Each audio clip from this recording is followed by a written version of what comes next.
Well, hey there, Mama, and welcome back to the Moms Overcoming Overwhelm podcast, episode 86. I'm Emily McDermott, and I'm here beside you on this journey as we work together to declutter your home, head, and heart. Well, right now, you are likely experiencing that post-holiday glow, or perhaps the post-holiday spending hangover.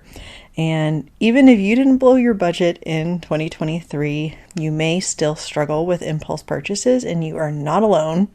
In 2023, the average American spent $151 per month on impulse purchases. I guess that's a lot of Starbucks lattes. And that's over $1,800 in a year. Wow. So if spending money more intentionally in 2024 is on your list, today's episode with Meghan Dwyer is definitely for you. Meghan is a certified financial planner. She's also the host of the Money Isn't Scary podcast. And as someone that typically likes to avoid dealing with finances altogether, I really appreciate the name of her podcast. And after spending 15 years watching women take a passive role in the management of their money, she is on a mission to help them stop playing small. By challenging the societal norms around women and money, Meghan aims to empower women to make money decisions out of a sense of abundance and confidence rather than scarcity and fear. And when she isn't working, she loves running, writing, and being mom to her 2 young boys. So today, Meghan is sharing her best tips on developing a values-based spending strategy so you can go into the new year with confidence rather than with a bunch of stuff you wish you hadn't bought from Amazon. So I'm really excited to bring you this conversation today. So what do you say? Grab that notebook and pen and let's dive into today's conversation with Meghan Dwyer. Hey there, Mama. Are you tired of all the stuff crowding your home, calendar, and mind? Do you wish you could say goodbye to the endless to-do list running around in your head? Want to declutter but don't know where to start? You're in the right place. Welcome to Moms Overcoming Overwhelm, where you will find proven and practical solutions to declutter your home, head, and heart. Hi, I'm Emily, a wife, boy mom, and simplicity seeker. I struggled to get pregnant and felt overwhelmed until I discovered decluttering could create the physical and emotional space I needed to become a mom. Now, 2 kids later, I've transformed my life and motherhood by developing simple systems around decluttering, capsule wardrobes, kid stuff, cleaning and tidying, meal planning, time management, and more, and I can't wait to share them with you. If you're ready to reclaim the time and energy you crave, be present with your kids, and finally enjoy the life and motherhood you so deserve, let's kick overwhelm to the curb, shall we? Grab your lukewarm coffee, your notebook and pen, and clear up some counter space. Let's do this. Hi, Meghan. Thank you so much for coming on the Moms Overcoming Overwhelm podcast. I am thrilled to talk to you today. Hi, Emily. Thank you so much for having me. Yeah, of course. So you and I connected in this podcasting space, and I love what you teach and what you do because I am not very financially savvy yet. And I know that you're empowering women when it comes to the world of finances. So I would love it if you could introduce yourself, tell us about you, your family, how you serve women, and if you ever have any spare time, which you may not, but things that you might like to do in your so-called free time. I love it. It's rare these days, but yes. I am Meghan Dwyer. I am first and foremost mom to 2 little boys. They're ages 7 and 5. I know, same exact ages as your kids. I am also a certified financial planner. That is my day job. And in addition to that, I host a podcast called Money Isn't Scary, where I am educating and empowering women around their relationship with money. And it really that was born out of the pandemic, and it marries my experience in the financial world with my passion for human behavior and psychology. And it's a lot about my journey and my stories and all the crazy things that I think and say and do around money in an effort to help other women know that they're not alone in this. And in that spare time, and I say that in air quotes here, honestly, I like to run. I try to squeeze that in a few days a week in between getting the kids off to school and starting work. That's kind of a outlet for me.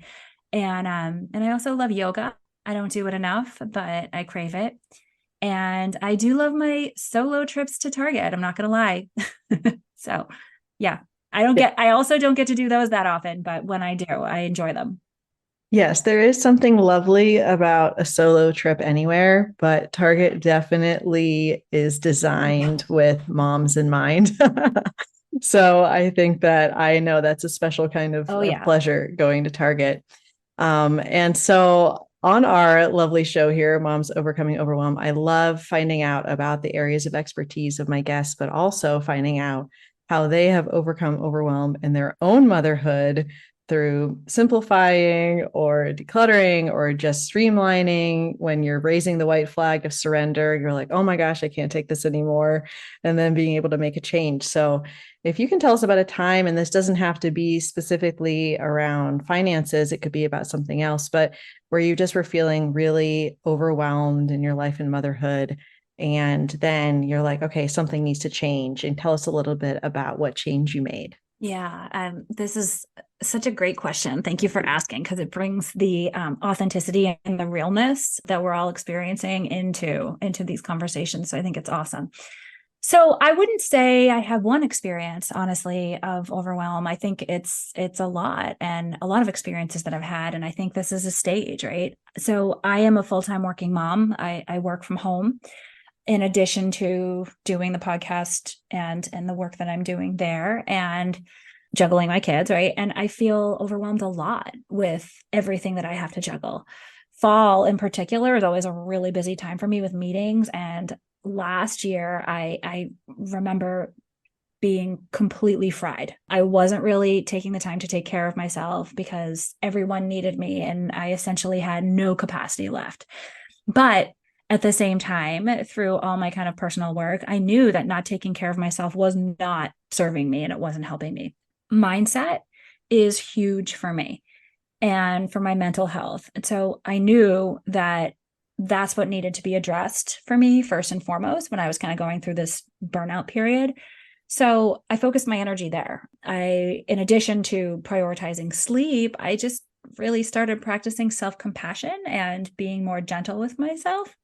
I was talking to other moms so that I knew that I wasn't alone. I reached out for help when I needed it, which is one of the hardest things for women to do, whether that was, the grandparents or a babysitter, just to watch them while I did something for myself, which was not work, right? And I tried my hardest to not feel guilty about any of that because I matter too. And so I think for me, focusing on mindset and focusing on the little things that I can do to take care of myself is really what got me through it. Yeah, I always feel like in the work I do, I'm constantly giving women permission slips because they don't feel on their Yeah. own that it's okay for them to say no to something or to do something a certain way.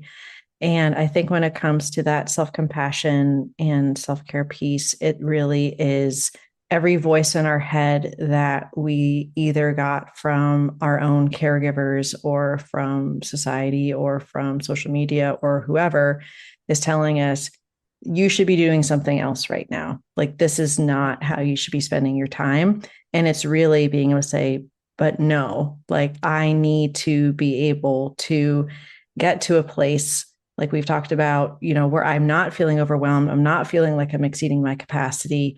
And that's okay. And really giving yourself that permission. But it is hard because I feel like the messages that we receive pretty much from everywhere is telling us to do more, be more. And if you're not, then you're not being a quote unquote good mom. And that just causes us like so much stress and anxiety, right? Absolutely. And I'll add to that, do more, be more, have more too, right? Yeah. That's part of our culture and part of the work that you do in helping people, reduce the clutter. But that's part of our culture. It's like accumulate, get this pile of things and then you'll feel successful. Yeah. And what I love about the work you do and that what we're going to be talking about is a lot of times people say to me, is there an end point with decluttering? Like, when am I going to be done?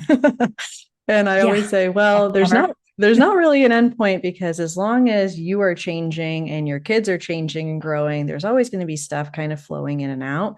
However, people do not like to talk about intentionally spending their money in a way to reduce the clutter that you have to declutter later on. And I'm curious because I know that you've had your own personal journey when it comes to impulse versus intentional spending.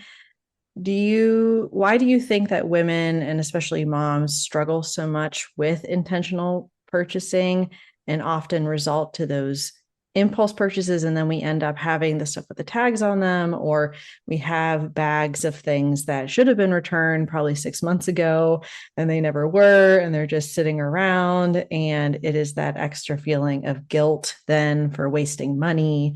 So why do you think it is so difficult for us to be intentional spenders and maybe more emotional or impulse spenders? Can you talk about that? Yes. Yeah. And I can share some examples from my experience too. But I think because we need an outlet, right? Life is hard, motherhood is harder. Um, and shopping is a socially acceptable outlet. I always say this, like, it's so much easier to say, hey, I'm going to Target, I'll be back in a few hours, than it is to say, hey, the bar to have a bunch of wine, I'll be back in a few hours, right? That's not okay to say, right? And also, shopping is fun. The experience of shopping is fun. At least, it is for me. And I'm sure it is for many other women out there, right? There's something about like not knowing what I'm going to find that's exhilarating, right? And there's the rush that we get from buying something, and especially buying something when it's on sale. I have a whole episode of the podcast that I did on that topic specifically, that kind of like adrenaline rush we get on for buying things on sale. But I always used shopping as my way of coping with big feelings. If I feel like I was always kind of looking for something to fill a void, right? Instead of facing the difficult, overwhelming, anxious, scary feelings themselves, because it was easier, right? And obviously it was less painful and it was more comfortable, right? And I started this podcast in 2020 when I was working full time from home. My husband had lost his job, and I had a 3 and a 1 year old at home. And I was doing a lot of online shopping, literally like buying shoes that I didn't need because I wasn't going anywhere. Because in my head, I imagined myself wearing those shoes somewhere else, literally anywhere else than I was at that moment, because that moment was too much for me. There was so much uncertainty in what was going on in the world around me and in my life, and that scared me so much. But here's the thing I learned: new shoes or a new bag or a new dress aren't going to make it all go away. It's honestly just probably going to make you feel more shame, right? Because you're spending money on something that maybe you didn't need in the first place, and you probably aren't going to use more than once, right? So I think I learned through a lot of introspection that it's never about the thing, that physical thing that we're purchasing. It's always about the feeling behind the thing. And the only way through those uncomfortable feelings, which are part of being a human, is through. Shopping isn't going to make it all go away. You've got to work to work through them. And that's the hardest part. And unfortunately, it's the part that so many of us avoid doing. And I'm trying to not. I'm trying to change that so that, I can encourage women to start to lean into the discomfort more. Yeah, you bring up something that really makes me think also about the intersection of impulse shopping and distraction, and Mm-hmm. also having everything so readily available to us. So I think about, and you and I are similar in age, the generation of our grandparents, our grandmothers specifically. And at least from what I understand, they maybe went shopping 4 times a year when the seasons would change. Okay. Yeah. And Yep. then now you can get something delivered to your house in an hour. And so when you are dealing with uncomfortable feelings, think about my grandmother on a farm. How does she deal with uncomfortable feelings with 4 kids being like 5 years apart? I'm not 5 years apart. 4 kids in 5 years is what I meant to say. Right. Yeah. And what do you deal with it? She didn't drink. They had farm food, like they ate pretty healthy. It wasn't like she was grabbing, the emotional eating chocolate or whatever. Right. She had her Yeah. faith. She had, other people in her village. She didn't have Instagram ads. She didn't have Amazon 1 hour delivery. She had to go through the discomforts of motherhood, of which I'm sure there were plenty. And it wasn't that shopping was the answer, but now it has just exponentially Yeah. changed for us. And we have people that are given or are paid a lot of money to get things in front of our eyeballs at all times to make us think this is the thing that's going to make me feel better right now when my Yep. kid is screaming at me and I need to escape and I don't have anywhere to go. So I Hmm. have nowhere to go. So I'm going to go on my phone because at least that is like the perception of being somewhere else than the Hmm. reality of a screaming kid melting down, which I know you and I have experienced that many, many times. And I have done exactly that, gone onto my phone to just zone out, right? To just Yeah. mentally separate myself because it's like being in that moment is so hard. Mm-hmm. And I'm not giving parenting advice at all here because believe me, I need it probably more than most. But I do think that again, the only way out is through. And if you sit there and work through the tantrum instead of kind of separating yourself, both mentally, physically, from that experience, I think there's benefit for both you and your kid on the other end of it. But yeah, and it's funny how what you said, shopping experience and how different that is. What came to my mind as you were talking about that, yes, we can shop online, shop 1 hour delivery, things are instantaneous right now. I even think about when you walk into a physical store now, a lot of times you have like that line with almost like a mini store with like many things before you get to the checkout line. Yeah. And I just think like that is such an impulse grab. Like that is such a thing. It's like the equivalent of going to the grocery store and grabbing like the candy at the checkout line because it's right there. But this is like more of that. It's like another way of sort of like quickly just grabbing something at the last minute and talk about impulse. It's like our culture again, the more stores that are doing this obviously is it's a cultural thing. It's like they're setting us up for that. Yeah. And unfortunately, it's our job to have that awareness and pull ourselves kind of away from it and recognize that. So it's something that I think is really, really important and things that I talk about a lot and kind of how do you work through that process yourself. Yeah, I love that. And it's actually sometimes putting on like physical blinders on the Yeah, sides. absolutely. I'm thinking of like your Marshalls or like a TJ Maxx or something where you Yeah. have Old all of Navy this does stuff, it. Old Navy, Yeah. and it is just like prevalent and it's just kind of what we're used to. But what I would love for you to talk about, what we talk a lot about here on the show, is living in alignment with your values and what is most important to you.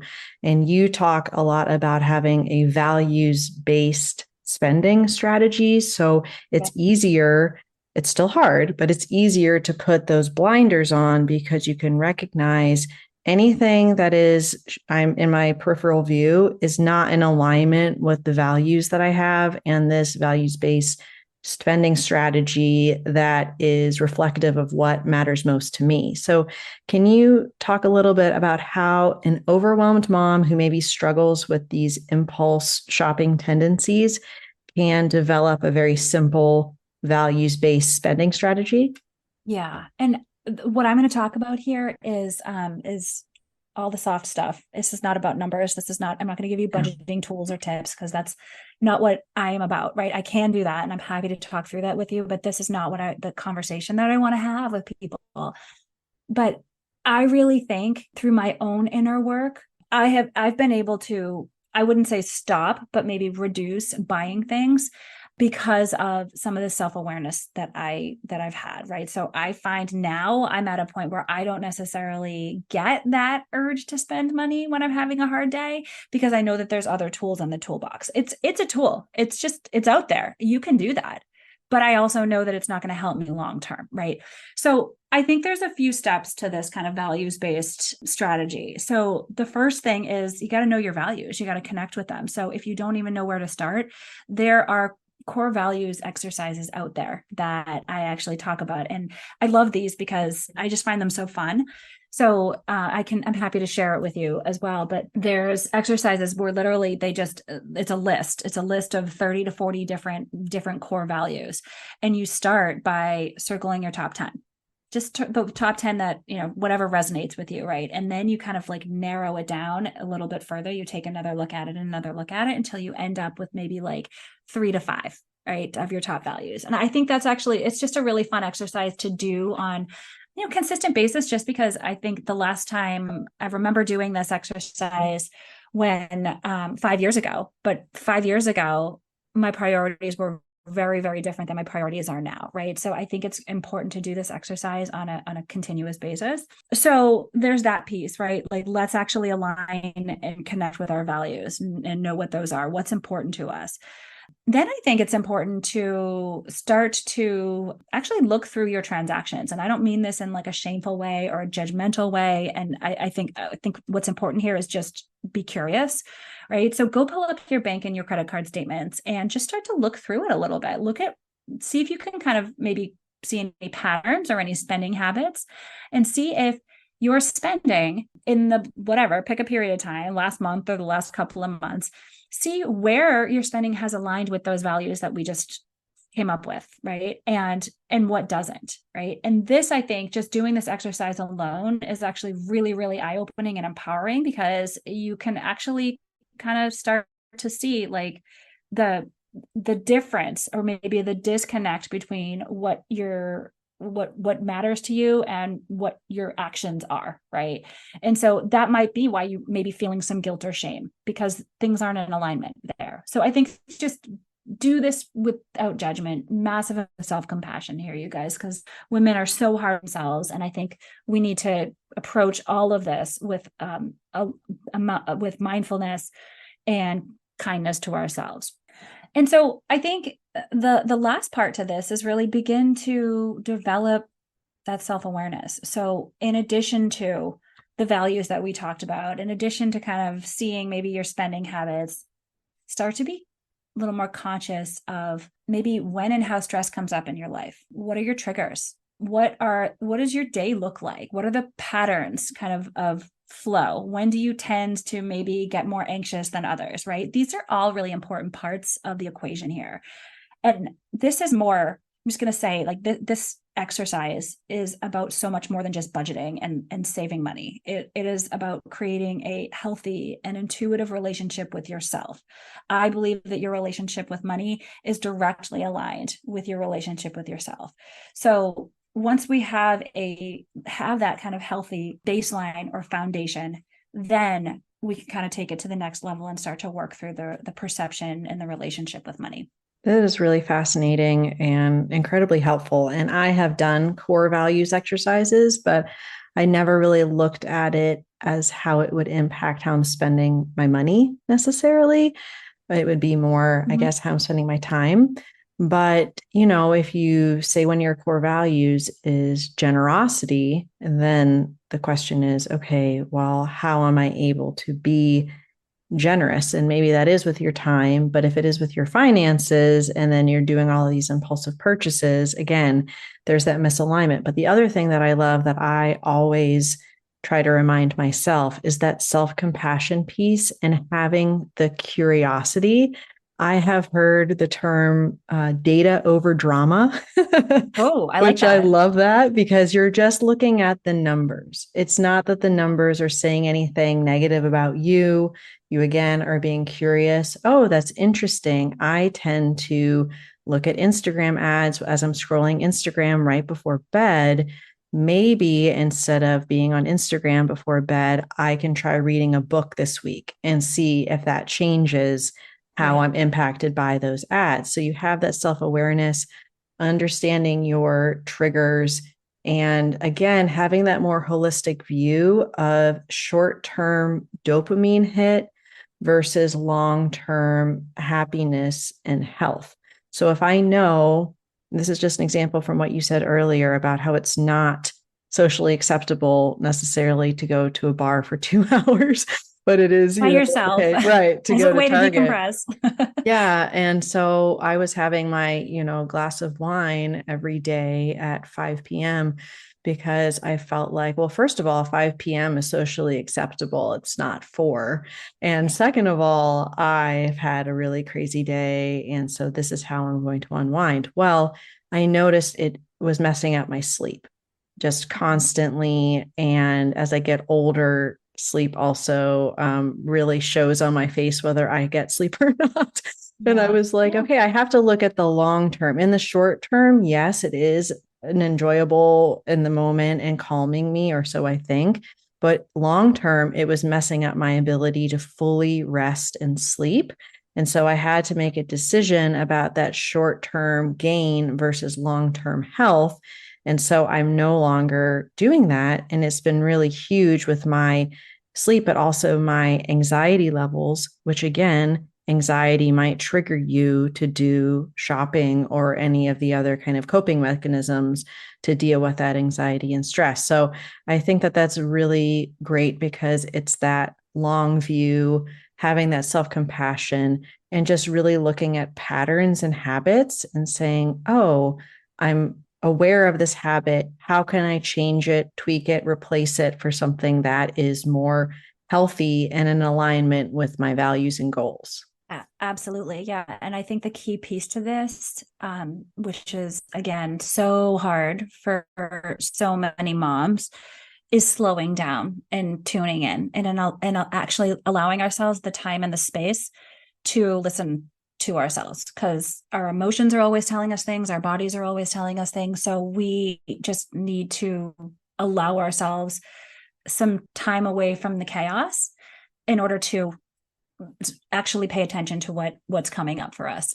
That's huge. Yeah. And sometimes it feels hard when you're in the chaos to feel like you can get that moment of clarity. And I think that recognizing something that I recognized recently in talking to a coach that deals with mom rage and anger and burnout, that kind of thing, is that when we escape to our phones, which for a lot of us is our go to, it is actually stimulating us more.